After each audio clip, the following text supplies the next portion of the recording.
Welcome back, everyone. It's Charlie. A lot of you have been asking me questions about Marvel's Thunderbolts movie because the Sentry in that movie basically just quit. So I'll explain what's going on. A lot of people have been talking about the movie, even though Marvel never officially announced who was playing their Sentry. Everybody around the movie basically revealed what's going on, notably Robert Kirkman, who isn't even associated with the movie, but is a good friend of Steven Yeun. I'm so proud of that. My good friend Steven Yeun is playing the Sentry in a movie. I saw that. Yeah, I saw that's coming up. That's going to be pretty exciting. Yeah, he called me. He went in for a costume fitting. I hope I'm not. I don't think this is a spoiler or anything that'll get anybody in trouble. I don't know. Maybe we'll see. I don't care. I don't work for Marvel. What are they going to do to me? He called me and he said, I just came back from a costume fitting for the Sentry. I guess I only do superheroes that are yellow and blue. He said he was at the costume fitting and was like, oh, crap. I forgot Invincible was yellow and blue. Love the way he just does not give an F, like he does not care at all. What's Marvel going to do to me? The funny answer to that is that Disney would probably try to sue him out of existence, but he's rich, he has plenty of lawyers, I don't think he's in any trouble. But if you're brand new to the channel, be sure to subscribe to get all the videos. I'll explain what's going on with the actual movie. The movie itself isn't changing that much. They're going to recast the Sentry, so it'll be a completely different actor, but the main story is going to be the same. Most of you probably saw in your feeds, Steven Yeun issued a statement about quitting the Thunderbolts movie. He was very apologetic, said that he wanted to do a Marvel movie at some point, so he'd probably have to come back as some completely different character. Now, maybe Amadeus Cho, there are a lot of ideas you could throw out there. But essentially, they're getting ready to film the Thunderbolts movie, but because there were so many delays because of the strikes last year, he basically had to quit the movie. It had nothing to do with the actual script or the quality of the movie or anything like that, so it wasn't him quitting for dubious reasons.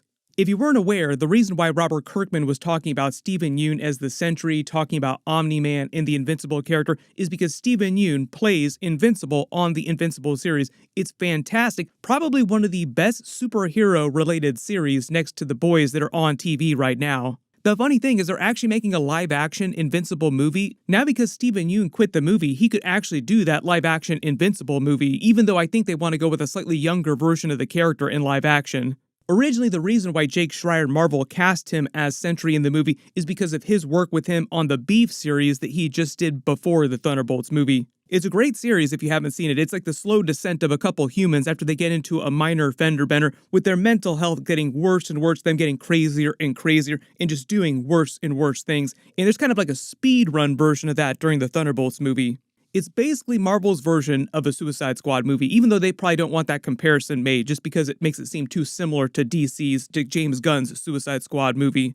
But basically that's the setup. You have Val, who's like their version of Amanda Waller, putting the team together to fix a mess that she herself created when she created the Sentry, and he went crazy, turning into the Void, making him the most dangerous person on the planet. Like, you basically kill someone who could wipe the entire planet. Now you have to put a team of anti-heroes together who nobody cares about. You don't care if they die, so they're expendable to try and clean up your mess. Things are about to get weird.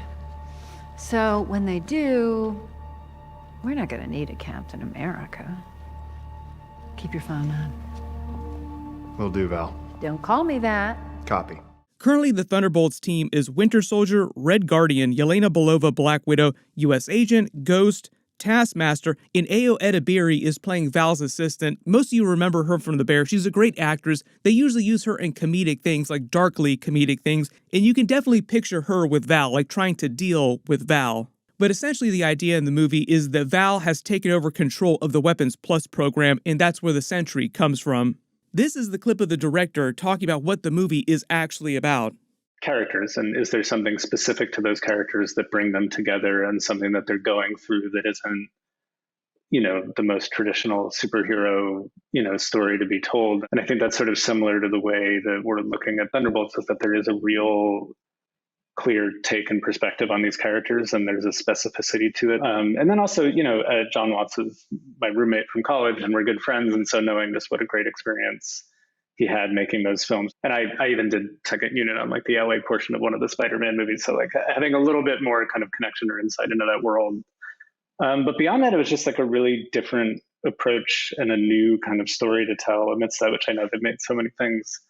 But it is, it's not a sequel. And it's not, yes, these characters have appeared before, but it is a new story being told, and a story, I think, with a very different perspective than maybe people are expecting. And I think that that felt exciting and felt like a real challenge worth taking on. Sentry's real name is Robert Reynolds. He started out as a drug addict who was just down on his luck and broke into a lab where he thought he could find a score. He took what he thought was going to be drugs that were going to get him high, but it wound up giving him powers. It wound up being the Golden Sentry Serum, which was a derivative of the Super Soldier Serum, part of the Weapons Plus program. It gave him the power of 1,000,000 exploding suns. Like, that version of the Super Soldier Serum was way more potent than the version that the other super soldiers on the Thunderbolts team got, or even Captain America got. But the process of getting all that power when he was already kind of broken mentally caused him to develop an alternate personality called the Void, who's a totally evil version of himself with an equal level of power, but different types of powers.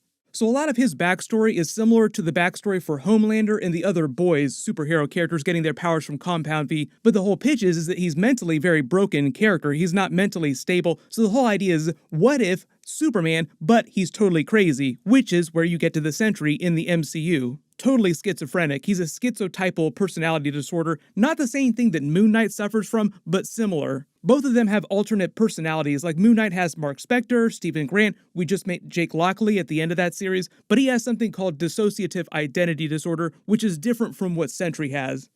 I'll get us through this, just as long as you and me stick together. One love and a mommy and a daddy and a boo-hoo-hoo. Soldier Boy is a good example. Like, he's the first version of the Compound V superheroes that they created. Eventually they refined the formula like they did for the Sentry, and Homelander winds up getting a much more potent version of it, becoming nigh invulnerable, the most powerful person on planet Earth. But the whole pitch is that he's mentally very broken character. He's not mentally stable. So the whole idea is, what if Superman, but he's totally crazy, which is where you get to the Sentry in the MCU. You think you look strong? You're just a Chi knockoff. Oh, no. I'm the upgrade. They revealed what's going on with Val, Thunderbolt Ross, and their whole plot to recreate super soldiers in the Weapons Plus program. This pays off a long-running Easter egg that I'll explain in a second from the first Incredible Hulk movie. And at D23, Kevin Feige very specifically remarked that Winter Soldier was going to be the most mentally stable person on the Thunderbolts. David Harbour, who plays Red Guardian, said that it's all about this group of fundamentally broken people, mentally broken that is, who all have crazy levels of powers, who find a way to work together and help heal each other slowly. Like, help each other actually accomplish their mission, but also fix a lot of their mental problems they've been suffering from. And a lot of them just happen to be super soldiers, kind of like Sentry is. Technically, he's a super soldier, even though it's a slightly different version of the formula. Through Captain America 4 and the Thunderbolts movie, they're paying off this long-running Easter egg from the Incredible Hulk movie with the Weapons Plus program, which is meant to be Thunderbolt Ross's renamed version of the Super Soldier program. For biotech force enhancement. Yeah, super soldier. And I dusted it off. Got him doing serious work again, bold work. So, for example, Wolverine comes from the Weapon X program, but X is a Roman numeral that stands for 10. He's the 10th version of the Weapons Plus program of them trying to recreate a super soldier using different means.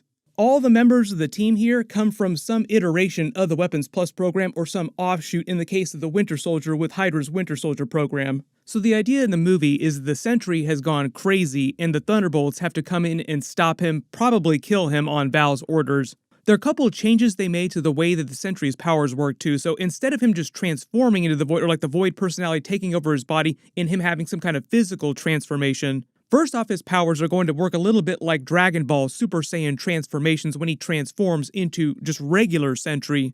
And instead of his body transforming when the Void takes over his mind, it'll actually be more like the Jujutsu Kaisen domain expansion ability, where the Thunderbolts literally have to travel into his domain, like his mind space. A lot of anime tropes working into Marvel nowadays, but Jujutsu Kaisen has been so fired that if you're going to borrow from something in anime, that would be the right place to do it.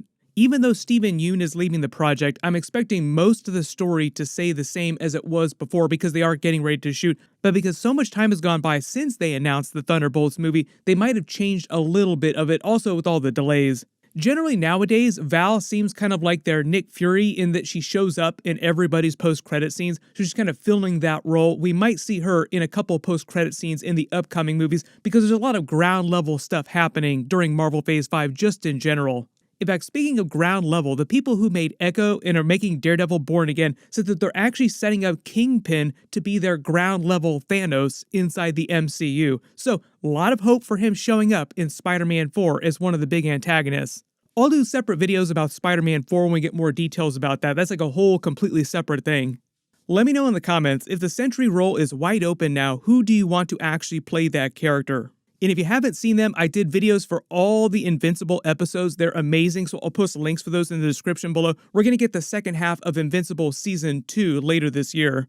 Click here for that brand new Daredevil trailer with all of Marvel's Netflix Defenders now being canon to the MCU confirmed. Thankfully, Marvel finally confirmed that. And click here for that brand new Marvel Moon Knight Season 2 announcement. Thank you so much for watching, Happy New Year, and I'll see you guys in the next one.